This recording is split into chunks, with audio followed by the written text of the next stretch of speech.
Olá, seja bem-vindo ao meu canal, meu nome é Angela Natel e hoje eu quero ler um trecho especialíssimo desse livro aqui, a leitura da semana, O Jesus Histórico, do John Dominic Crossan, e incentivar a todos que gostariam de conhecer melhor sobre a vida de Jesus, buscar pesquisas sobre o Jesus Histórico. E esse autor, especialmente, é um dos melhores. E eu quero ler um trecho porque trabalha exatamente as pesquisas da pessoa, do Jesus de Nazaré, né, histórico. Então, o trecho é chamado Possuídos pelo Demônio do Imperialismo. Mary Douglas, uma antropóloga inglesa, sugeriu numa intuição extremamente fecunda que o corpo humano seria um microcosmo do corpo social. Existiria uma dialética entre o nível pessoal e social, o indivíduo e o grupo, no que diz respeito a tabus e limites, ao aceitável, o permissível e o tolerável. O corpo humano é algo que todos nós compartilhamos, apenas a nossa condição social muda. Os símbolos baseados no corpo humano são utilizados para expressar diversas experiências sociais diferentes. Sheldon Eisenberg e Dennis Owen, ao discutirem essa hipótese, observam que o corpo do indivíduo lhes é apresentado ou ensinado pela sociedade, geralmente através da manifestação dos pais. Depois, isso se dá através de seus colegas e talvez através da escola. A nossa atitude diante dos nossos corpos são um reflexo da imagem que a sociedade faz de si mesma. Assim, se descobrimos como uma pessoa entende o funcionamento desse complexo sistema chamado corpo, a sua organização, seu arranjo espacial e as suas prioridades, podemos fazer várias suposições a respeito do padrão total de autocompreensão da sociedade. Podemos estudar, por exemplo, a maneira como ela vê o seu próprio funcionamento, a sua estrutura de poder e a sua cosmologia, e vice-versa. Pensemos agora na possessão demoníaca. George Nichelsburg, ao falar do livro das similitudes, parábolas de Enoque, em 1 Enoque 37:71, obra que, segundo ele, teria sido escrita em torno da virada da era, afirma que de um lado temos Deus, o seu séquito celestial, os agentes do seu julgamento e o povo de Deus. Do outro estão Azazel, chefe dos demônios, seus anjos, os reis e os poderosos, que tem a sua contraparte nos generais, governadores, triunviros e monarcas romanos, cuja atividade na Judéia está muito bem documentada nas fontes. É possível que o autor também estivesse pensando nos Asmoneus e na dinastia de Herodes. Para esse representante da grande tradição, então, a presença do imperialismo romano significava que, no nível social, o povo de Deus estava sendo possuído por demônios. Repare, aliás, nas implicações esquizofrênicas do controle demoníaco. Ele aponta para a existência de um poder mais forte do que o indivíduo, um poder que está dentro dele, mas que é visto como algo maléfico, afastando, portanto, qualquer possibilidade de conluio ou cooperação.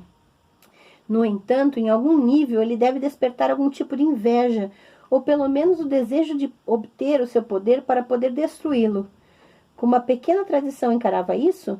Caso a intuição de Mary Douglas esteja correta, como uma possessão social se manifestava no nível individual do corpo? Eu gostaria de, a partir de dois exemplos, e aqui eu vou ler só um, tá bem, gente? Um antigo e outro moderno.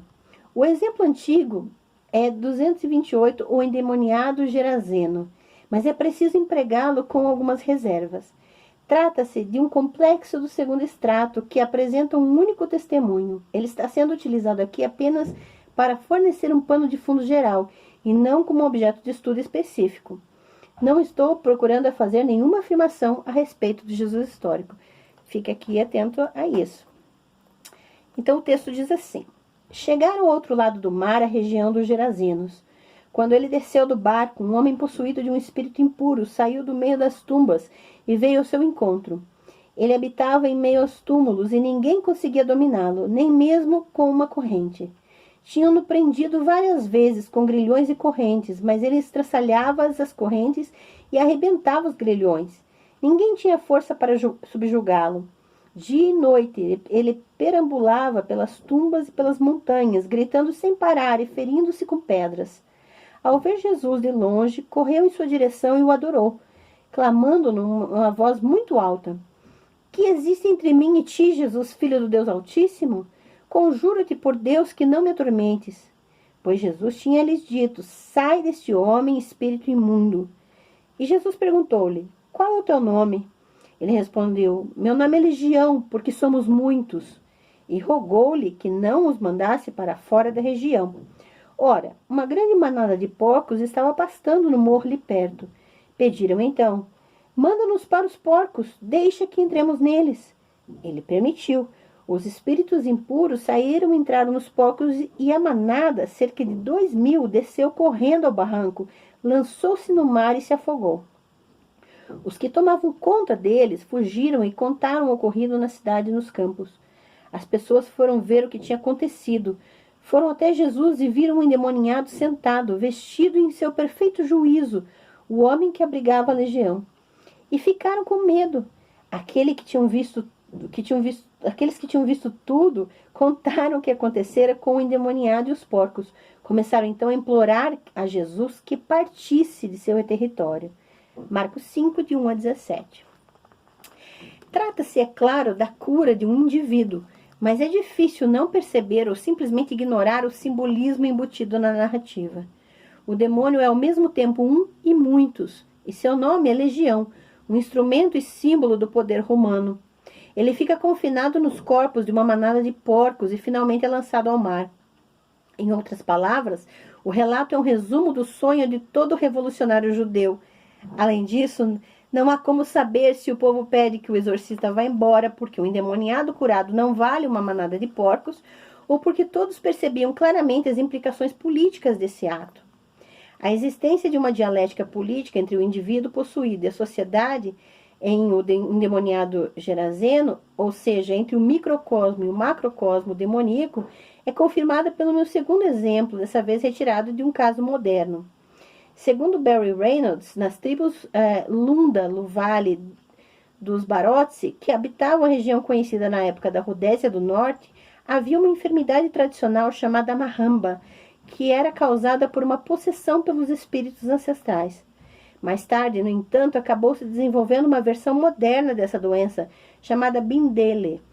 Ela era provocada pela possessão por outros espíritos, o que pode ser considerado um reflexo da tensão entre a sociedade da vítima e o grupo representado pelo espírito. Acredita-se que aqueles que sofrem de Bindele, a palavra no vale que significa europeus, estão possuídos pelo espírito de um europeu. Reynolds ainda conta que em 1944, um exorcista chamado Rice Kamanga, que mais tarde adotaria o nome de Shana I, fundou uma igreja dedicada à cura de Bindele, um processo demorado que pode levar de 1 a 5 meses. Legião estava para a Palestina romana, assim como Bindele estava para a Rodésia colonizada pelos europeus.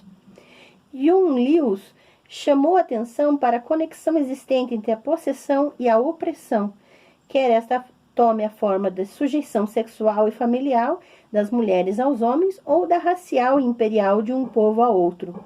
No primeiro caso, os cultos de possessão feminina são movimentos de protesto quase explícitos contra o sexo dominante. Dentro da sua função social, a possessão por espíritos estrangeiros surge como uma estratégia agressiva oblíqua. No segundo caso, as sociedades em que persistem cultos de possessão centrais geralmente são compostas por pequenas unidades sociais fluidas, expostas a condições ambientais particularmente rigorosas ou comunidades conquistadas que vivem sob domínio da opressão estrangeira.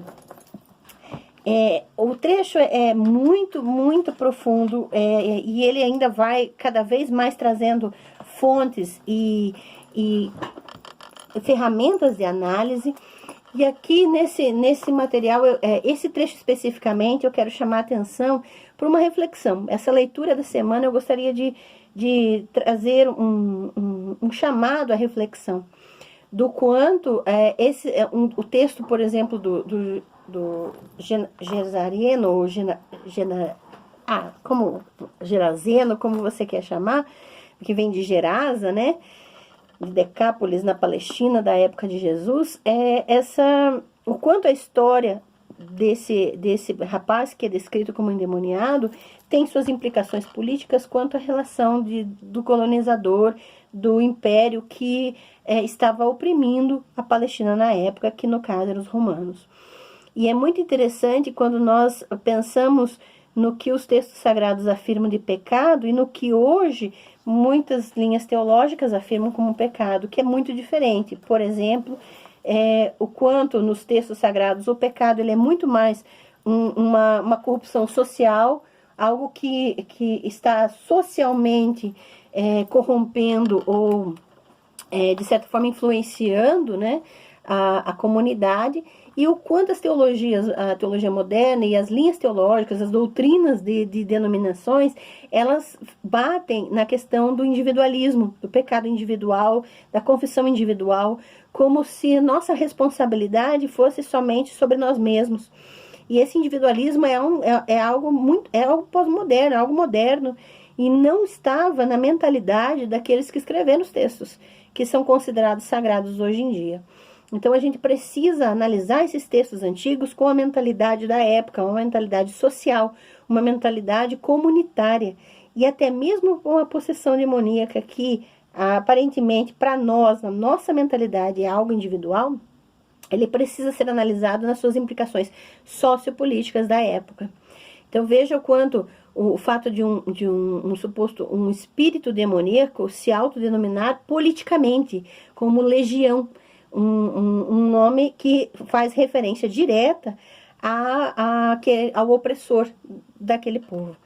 Então a gente precisa pensar um pouco, e eu quero fazer esse desafio de reflexão e indicar Jean-Dominique Crossan, e todas as suas obras valem muito a pena. Que você tenha uma ótima semana, ótimas leituras e boas reflexões em cima disso.